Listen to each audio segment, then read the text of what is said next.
A white woman is missing and she's got the, blonde hair, blue eyes, that kind of thing. The media attention is out of this world. But if a black woman goes missing, it's deaf ears. Today we start with another Ebony Alert. I did a video about this last year when California proposed their Ebony Alert. Essentially what these politicians are saying is that the Amber Alert is racist because it only gives attention to white kids that go missing. Obviously that sentiment is completely ridiculous and it's just race baiting at its finest. A new bill proposed last month in the California State Senate aims to create what's called an Ebony Alert system. This is to help find missing black women and girls.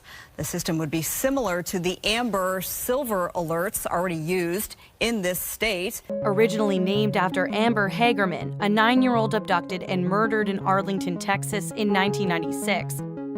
Amber is officially an acronym for America's Missing Broadcast Emergency Response.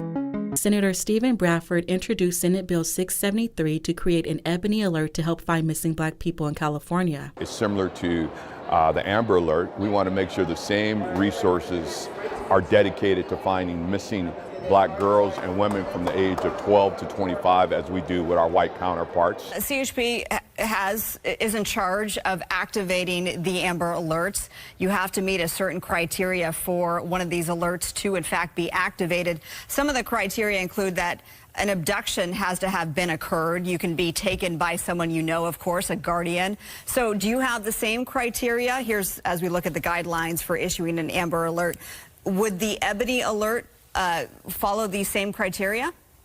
Very much so, but a little broader. But again, a lot of times when African-American young kids are missing, they're listed as runaways. And now Massachusetts has their own bill to start an Ebony Alert in their state. State Representative Bud Williams of Springfield has filed and sponsored a House bill aimed at establishing proper protocols when black women and children go missing in the state.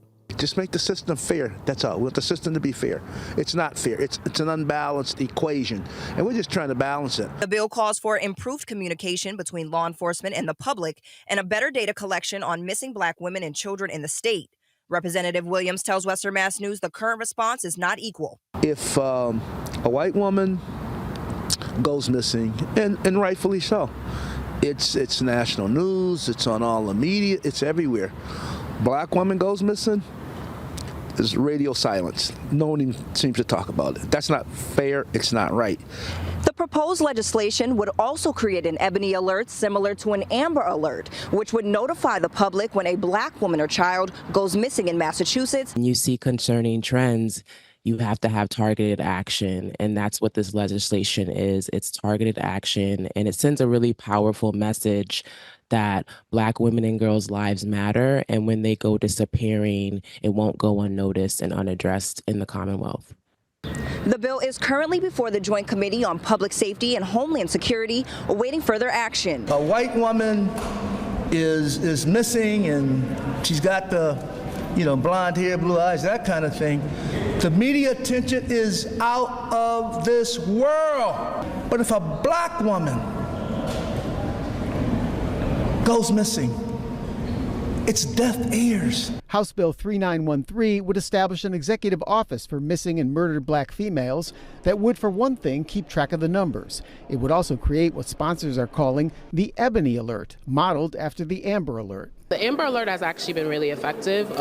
Since the years it's been started, 1,186 children have been found. There's obviously a race component to this, given the name is the Ebony Alert. Even if you take out the race aspect of this, it's just simply politicians creating solutions to problems that don't exist. Now we move to another thing that's being called racist by politicians, and that is the shot spotter system. This has been a contentious issue in Chicago, as they have used the system for years, before the mayor canceled the contract, which led to a political back and forth about whether the system worked, whether or not it was racist, and everything in between. We heard from a number of city leaders and residents who say they are stunned that Mayor Brandon Johnson is bringing an end to the ShotSpotter contract. It's technology that his newly appointed superintendent of police has publicly supported. Just days before the roughly $50 million ShotSpotter contract was set to expire, Mayor Brandon Johnson announced that the deal is over, making good on one of his campaign promises. I know we make campaign promises, right? But we better sometimes go what's right. And keeping ShotSpotter is the right thing to do. The city will stop using ShotSpotter on September 22nd, after the Democratic National Convention. When you put politics in front of public safety,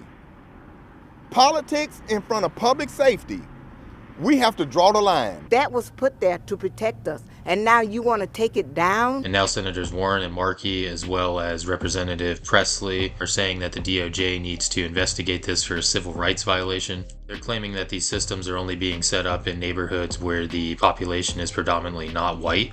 But of course, the way the system is designed, they're placing them in high crime areas. I highly doubt they were looking at the race of the residents in the neighborhoods they were choosing. But again, the theme of the day, politicians creating solutions to problems that don't exist. There's a call for a federal probe of gunshot detection tools that are called ShotSpotter.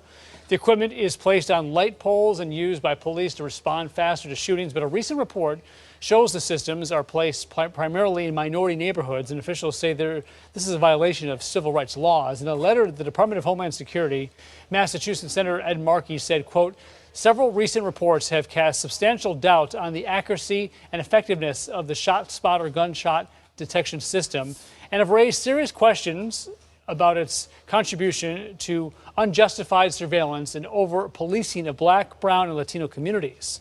In response to the letter, the company behind the ShotSpotter says, quote, we believe this letter and its claims are without merit, and we are confident that the DHS will see through this baseless attempt to disparage this critical public safety technology. As I think it was President Reagan said, we're from the government. We're here to help.